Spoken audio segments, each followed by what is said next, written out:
Kain champurado. Yo, yo, yo. Good morning, guys.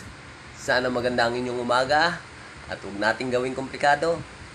Bukod gawin nating positibo at makabuluhan. I love you.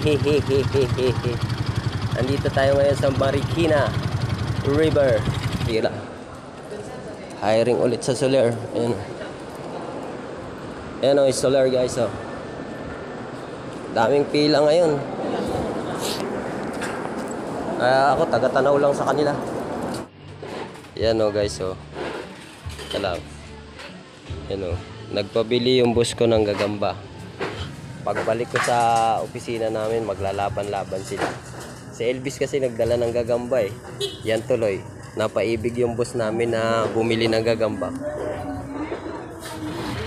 Kung gusto nyong bumili ng malalaking gagamba, guys, dito sa may 3rd Avenue corner Maria Clara. Dito ako pinapunta ni boss. Meron pala siyang source dito ng gagamba. Ang gaganda oh.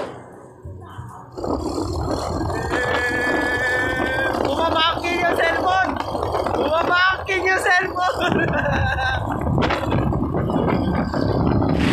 Ayan guys, so Pasko na dito sa Vista Mall Antipolo. Ayan oh. Daming Christmas light oh.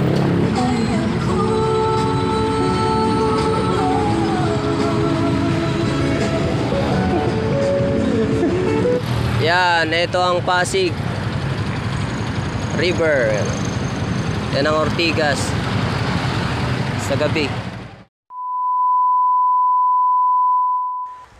Isang magandang araw sa inyo mga guys and girls. At eto na naman, umpisa na naman natin syempre ang bawat umaga ng good vibes at positive vibes. At syempre, gawin natin makabuluhan ang ating bawat araw. Yung parang merong kwenta yung bawat araw natin na ginagawa.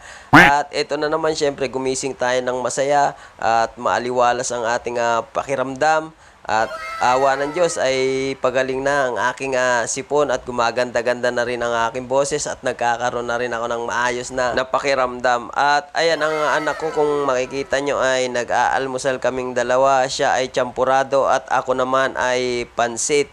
At ang unang lakad ko nga pala ay dito sa Marikina at inutusan lang ako dito na bumili ng carving wax o yung ginagamit pang mock-up yung wax.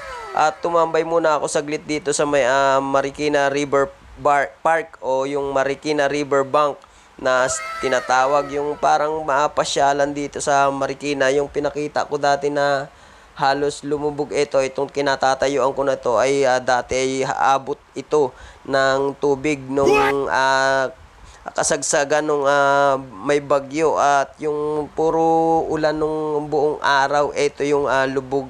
Ang makikita mo na lang dyan yung mga railings na yan na yung nasa taas, yung parang semento na yan, yung pinakataas na yan. Ang makikita mo na lang, ayan o, yung taas na yan. At eto nga, pumunta ako ng Bertis at inutusan ako dito na mag-deliver at mag-pick up na rin halimbawa kung sakaling meron. At eto na naman yung Soler, napakarami na naman ng pumunta na mag-a-apply. Hindi ko alam kung anong hiring dito sa Soler, basta napakarami nila, nakapila silang lahat.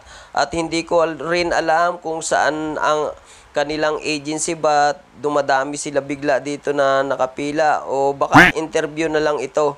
Dahil may by schedule siguro ang interview ng mga ito. Pero hindi ko alam kung saan ang applyan ng Soler. Basta may mga dala silang mga dokumento dito o direct itong pag-a-apply nila.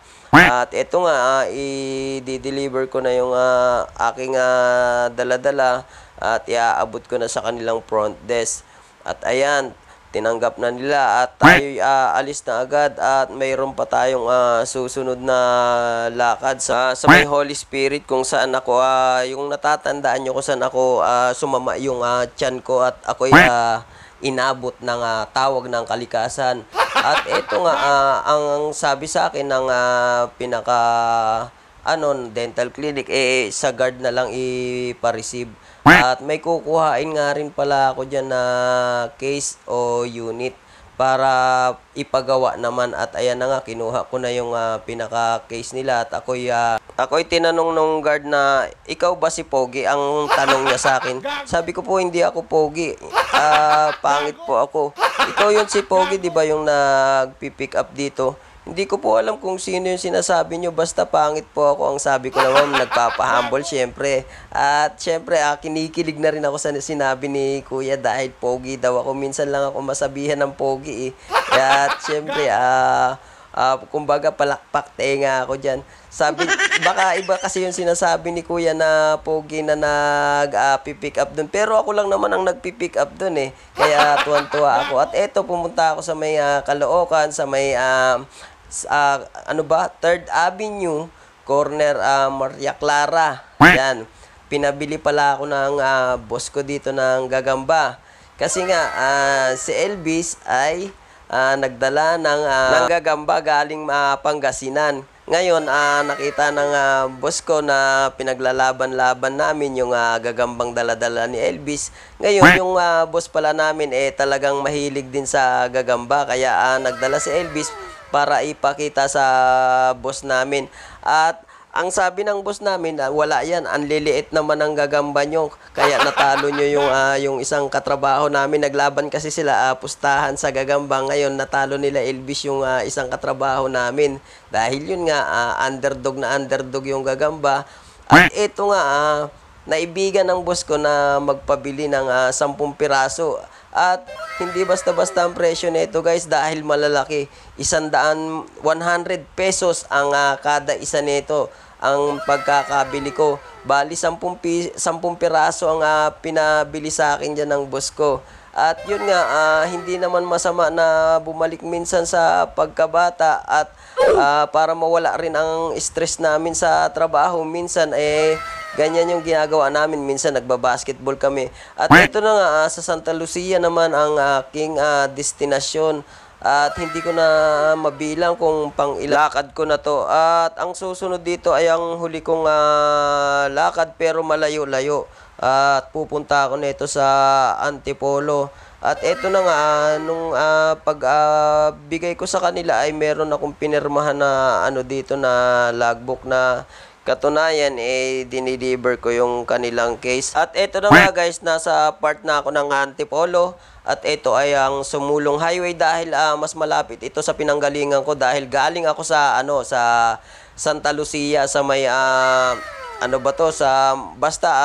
Santa Lucia, Cainta, Rizal na yung pinanggalingan ko. Kaya mas malapit kung sa may Marikina Infanta Highway ako dadaan o yung basta yung papuntang Marilake pero kumanan ako papuntang Sumulong Highway. At ito na nga, napakaganda ng tanawin dito at may dinaanan ako dito na mga school tulad ng yung Far Eastern University. May Far Eastern University pala sa Antipolo na branch. Akala ko ang FEU sa sa may Maynila. Yun lang kasi yung nakikita ko laging FEU na sa Maynila lang ako lagi nadadaan. Ngayon nadaanan ko tong FEU na to. At meron palang FEU din dito sa sa Antipolo. Ayan kung makikita nyo, yung building na yan. At yan yung mga estudyante, yung mga nasa bandang kanan na nakuhanan ko. Ayan yung pinaka-building ng FEU. At ngayon ko lang nalaman talaga na meron talaga ditong FEU sa may Antipolo. First time ko kasi itong nakaraan talaga dito sa may Sumulong Highway. At ang palagi kong dinadaanan kapag nagra-ride ako papuntang Rizal o sa may Pililya dun sa kabila dito sa may yung Teresa. At kung magmamarilaki naman ako ay dun sa baba, dun sa may Marikina Infanta Highway. Ito kasi shortcut to papunta dun sa pupuntahan ko na dental clinic. Nakita ko lang naman sa Google kaya napadaan ako dito. At ayun nga na find out ko na meron palang eskwelahan na FEU rin dito sa Antipolo. At ito nga nakuha na natin yung unit at inabot na ako ng gabi dito sa bandang Antipolo na to. Hindi ko alam kung anong part to ng Antipolo, basta may simbahan din sa katapat nito eh. At eto nga, sa may malapit siya sa may sa Vista Mall Antipolo. Yan yung pinaka landmark niya. Malapit siya doon. At eto nga, inabot na nga ako ng gabi at tuwang-tuwa ako dahil nakakita ako dito ng mga ayan yung isang buong compound na babalutan ng mga puro Christmas light. At kapag nakakita kasi ako niyan, talagang humihinto ako kasi daman-dama ko na yung yung kumbaga yung parating na Pasko ay nararamdaman ko na. At sana maging matiwasay lahat ng ating Pasko, masaya at maligaya. Yon, maraming grasya. Sana yung darating na Pasko, lalong-lalo na syempre sa aking pinapasukan na company ngayon, sana mas marami pang dumating na kliyente sa amin. At syempre kung maraming kliyente, mas masaya, mas maraming kita, at lahat ng tao sa mundo ay sumaya at walang nagugutom.